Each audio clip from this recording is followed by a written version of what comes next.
How's it going, everyone? Welcome to another episode of Faith Reimagined, retelling biblical stories through an African perspective.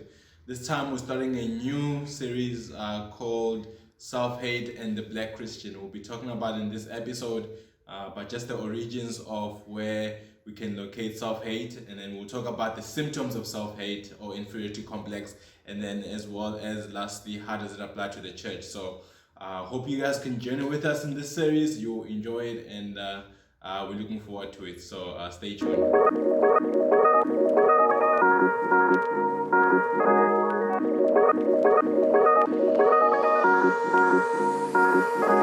So self-hate as a concept or inferiority complex.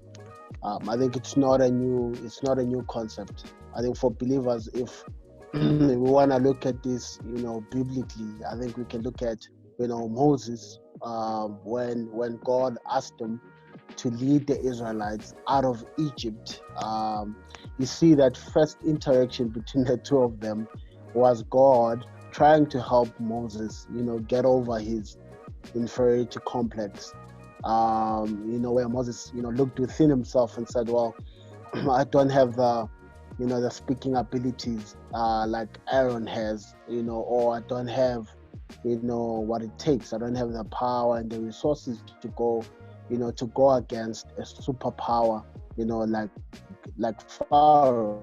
So you see he's doubting his self-worth, in terms of doing what God is asking him to do. Or we can look at, a figure like Jeremiah, whom, age was the biggest factor, for his inferiority complex. where obviously God called him, and Jeremiah, thought he was too young, to do the work. How will, the leaders, respond to him, and so he suffered from his inferiority complex there in his first response to God. And so, I mean, we can go through a lot of, biblical figures where we see this dynamic, at play. But I think for us in South Africa, in our context, when we talk about inferiority complex, I think we have to, obviously, I think mention, racialization as the biggest factor. And so you have, about 400 years of colonization, and then you have about 48 years of apartheid. Where with these things, Black people were told constantly, in every aspect of life, that you are less of a human being, where their dignities and their worth were ripped off, from, yeah. So that is bound, to affect you and create this inferiority, within you. I mean, we're talking about, policies and acts, that, told you that, you're not worthy to be taught anything of value that can, empower you to be, a human being that can take care of themselves and their families. Policies that said you do not belong in the city structure, right? You need to stay there in your own homelands or townships, where you will just see yourself without any resources, where you were denied to enter certain places, predominantly because of your race.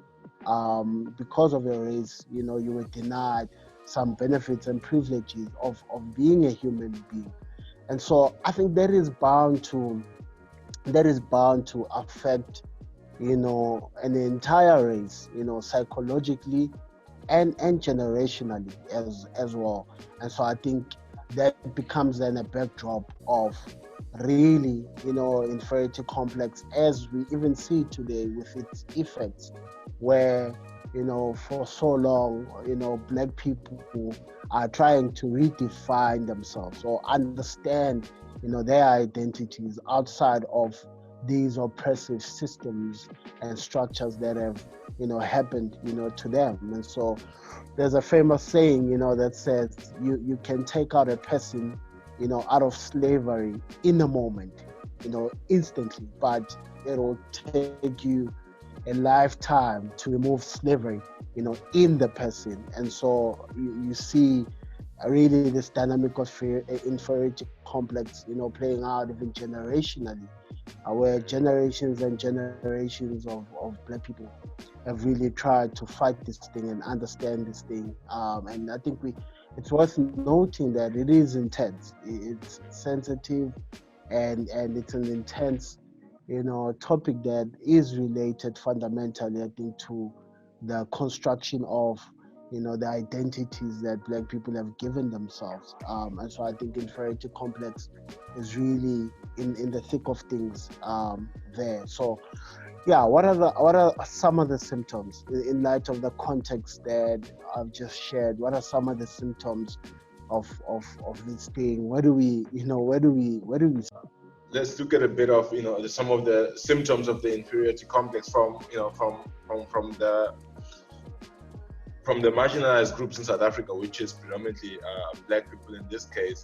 There's a sense in which you start to hate your own culture and heritage, and really how this looks like every day is, for example, now it's even a debate. When you look at marriages, how marriages are done. There's been for so long an understanding to say, there has to be, a white dress and a suit, and you have to do all these vows, and this is the tradition, and all of those things were, were Western sort of historically. The Western ideal, the Western culture, the way of doing things. It was normal for them. But then what you start seeing is more of us now, we're saying, let's leave things like lobola, let's leave, how we did weddings, the whole sharing of gifts, and let's just, go straight up. But we embrace, the other side of the coin, which actually is not even our culture to begin with. So you see a shift in obviously today we see that a lot of now people are starting to be more aware and conscious of their culture, but I mean that was just recently. Before that, you saw like a history of us showing by all means to say, no, we don't really appreciate some of the cultural heritages that we had. And you see the idea of distancing yourself from your historical background, right? So it's Tagazelo, for example, which are, in Tonga is Chipato. Chipato really just means priding yourself, priding yourself where you come from. And most of us actually don't even know where we come from, the third, fourth, fifth generation back. Because, for us, it's no longer important, right? It's no longer as important as it used to be. Until we have children and they ask us, where do we come from? And then now you don't have the answers to it, right? But slowly but surely, we're not meditating on these things. Because again, there's a narrative that runs to say there's something that is more important than this. So we don't have those frameworks of what it really means to be African, what it really means to be indigenous, and this and that. That is being lost over time, right? And starting to value, the Western thought more than anything, right? We'll talk about all this more in scholarship, but you're seeing even the idea of, self-worth being tied towards the oppressed, or the oppressors, or the descendant of the oppressors. So, for example, you could have four passionate young Black people talk about, whether it's this racial injustice and so forth. They would come up with all these hypotheses, but wait till they go to the boardroom meeting, right? Where you're the only Black person there, and everyone else is white from different backgrounds. So silent, right? And I mean, in a sense, they really mean well, right? But there's a sense in which when you get there, it feels like it's it's intimidating, and the inferiority complex in you sort of tells you, even if they were to crack a bad joke, you wouldn't be able to bring it up, because there's a sense in you to say, hey, I want to keep the peace in here, right? I want to make sure that I don't overstep the boundaries. There's a time for that conversation, right? But that conversation will really never happen, because when you go into that argument or sort of that conversation, you're a different person. So you've learned to sort of have these different identities as a descendant of the marginalized, right? Because you've learned to Mm, say, I need to have the right step there, and I have to have the right step there, because that's how I'll be mm, accepted. And when you look at where that comes from, really, it just comes from I am less than them. So when I get there, I need to perform in a way that they will actually accept me, and which mm, is all false, right? It's all false. And you see how we're undermining our African knowledge systems and our mm, beliefs. I mean, you see in classic with regards to the coronavirus, is the WHO is the only like solely voice speaking as an expert to medical practices that should be taking mm, place. We didn't mm, consult, and I mean, a friend of mine was asking, like, but we had, why is it that Africans survived many years before mm, colonization? How did they not have sicknesses? And when you mm, track back, I mean, there's things that my grandma, when I had a flu, would use remedies I didn't know where she got from, and it worked, mm, right? Consistently, she mm, knew how to mix that stuff. But in today's time, right, we live in the medical aid world where if I'm getting a cough, I'm going to go to clicks and get something. I never mm, think about, the history that, our people come from and how they actually carry those practices. That would actually be helpful in terms where, WHO doesn't have the answers, right? So mm. I think we've lost that over time. And I think lastly, the intellectual capacity or the ability to think critically in solving our own issues has been solely relied to Western scholarship. So when you look at if you go to YouTube, how to get rich tomorrow, right? It's probably gonna be a TED talk. It won't be a black person speaking. Mm, And books that are written over years of how to create wealth, how to create resources, how to get land, and all of that stuff is mm, not from people who look like us, and that reinforces something over time, right? To say, surely there must be something wrong with me or the people who look like me, so I need to look outside of it. And by so doing, mm. you then start reinforcing these ideals of inferiority complex. And many years down the line, right, your kids will have the same issue, right? And I think Mm. we're in that difficult position. But Bones, maybe you can speak more onto how do we see this play out in the church?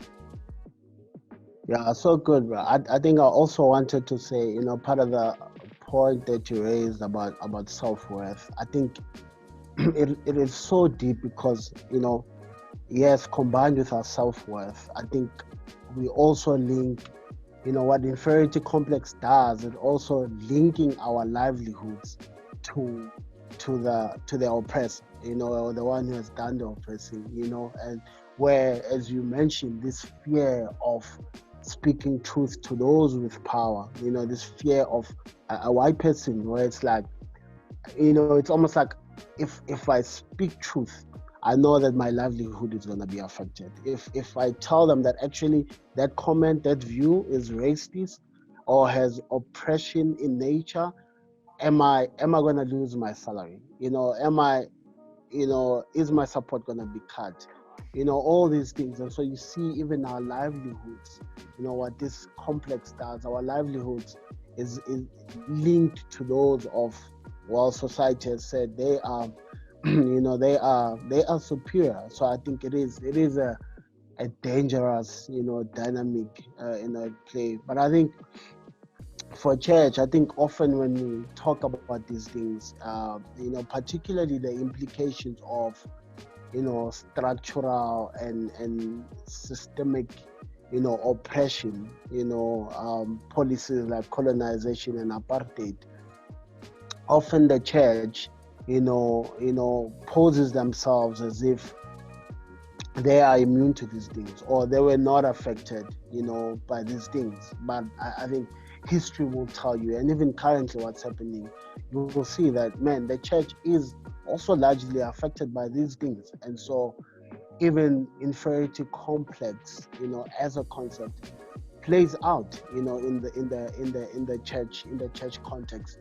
I think for me, interesting things like, the view that we have, the view that we have of a black church, or what makes a black church. I think most of the time when people think of a black church, there's always suspicion, there's undermining, because we think the black church, we think prosperity, we think, wealth and what theology, we think, well, people falling down and people made to do, we think of all these things. And so that paints or brands the black church as, well, it can't be trusted, it can't be trusted.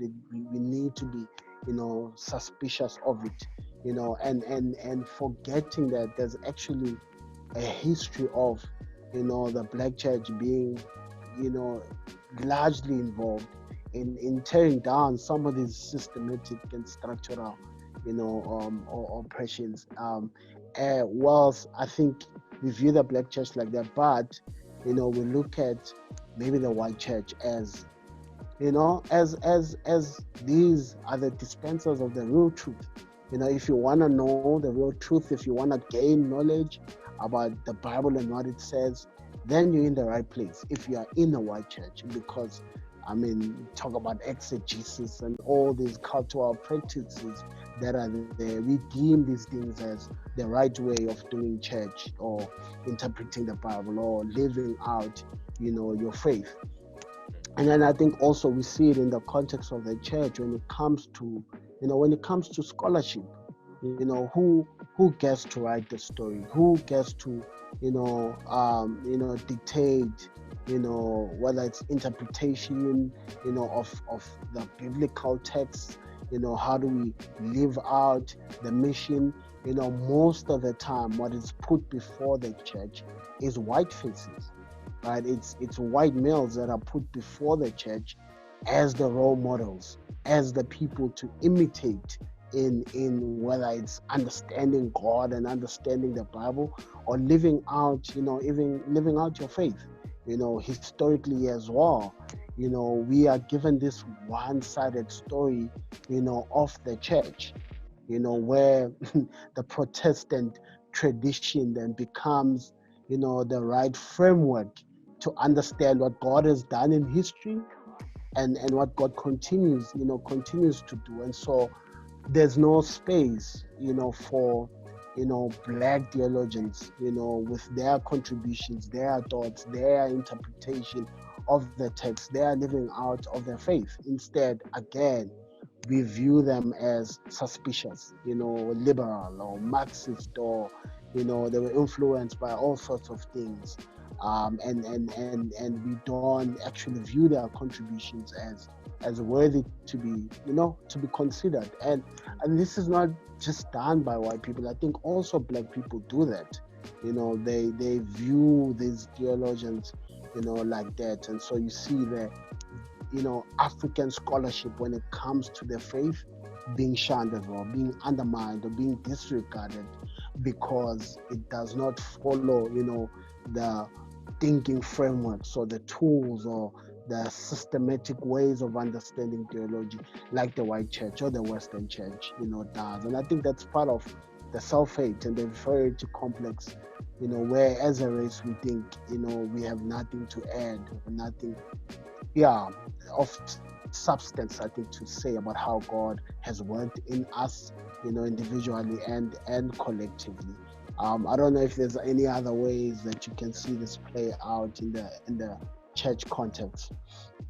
Yeah, that's interesting. Ones. I think you see that from the like the self-hate you're seeing amongst ourselves today, where we so determined. There's two groups, right? There's one that says no, we need to rediscover ourselves, and then you have this other group that is so eminent in believing that rediscovering ourselves is a threat to the right that we've accustomed ourselves to knowing. And when you look at the history, then is today, the white culture, or white supremacy, so to speak, is not that necessarily the one that is vocal in itself, but it has representatives that come from the black community that are speaking with much more force and much more passion than the white culture would have done in being sort of a lead in these conversations, where like what you're saying, Bones, like a lot of the black evangelical churches are the ones that are first to teach about Protestant history, and are the ones who are not teaching about African Christian history. They're the ones who are not embracing that right now. And when you look at the demographics, you could even find that it's predominantly a black congregation, but they're not speaking about it. The books that they're reading are not written by African theologians. So it seems like now we're becoming our own enemy as far as, really liberating ourselves to understanding what God has called us to, as a black church, and how we should actually be discipling the next generation. I think the last part is there seems to have been, what Franz Fanon, talk about the whole aspiring towards whiteness as the standard for us, and what we're then trying to do in all of history, particularly our generation. We want to articulate ourselves so well to the white church that if they affirm, then that means we're doing a good job. If they don't, we then need to maybe refrain from such things and reform our theology. So they then become the standard of truth and not necessarily the Bible. And I mean, that's a dangerous thing that we're finding ourselves in. But again, these are inferiority complexes that are coming out often in our lives. And our hope, is just in having this conversation is to say, let's get away from that. Like we've sold ourselves that dream for so long, and we've remained in bondage to that. But God has freed us from that, right? We can really be, we called us to be authentically. And there's a background. He's been working in history in Africa, man. It's not a shocking thing where we are today. So we can definitely trust him in that. So yeah, I think that would be my point there, Bongs. Yeah, it's good. And I think when it comes to this topic, I think currently there's also a lot, I think, to give thanks to God about. I think there's a lot of shifting that is obviously taking place in the culture, where we're seeing a lot of young black leaders who they're just rising up and saying, I think enough is enough. I think we need to start creating our own narratives. We need to understand our stories from our vantage point, and let us tell our stories. Don't tell our stories. Don't dictate to us our narratives, and that is coming out, man, whether through art expressions, music, movies and documentaries. That's coming out, man. A lot of leaders say, man, let's start our own businesses. Let's build our own financial systems and legacies that will benefit our people. And so I think that's something, man, to be thankful for, and also say to the believer, to the church, I think there's still a lot to be done, and I think we need to as well, contribute in this work and these conversations of really embracing and celebrating blackness for what it is, and saying to whiteness and white culture, you need to take your rightful position, and that is not superiority. That's not where you're supposed to be, but take your rightful position. So I think as the church, we need to be involved constantly in that work of bringing about redemption in that area, helping those who've been previously, oppressed, that, inferiority is not their identity, but they are made in the image of God with worth and value. And can that be expressed in financial systems, in economic activities, in doing church, in doing life? Can that be expressed that they are also made in the image of God? And so I think there's a lot to be done. But yeah, I think that will be all for for this episode. I hope that you tune in for for the next one as we continue discussing this concept of inferiority complex. Please feel free to leave your comments. You can tell us as well in what ways you have seen this inferiority complex playing out. It can be in your life or collectively, as a society. But yeah, thank you for tuning in. Cool.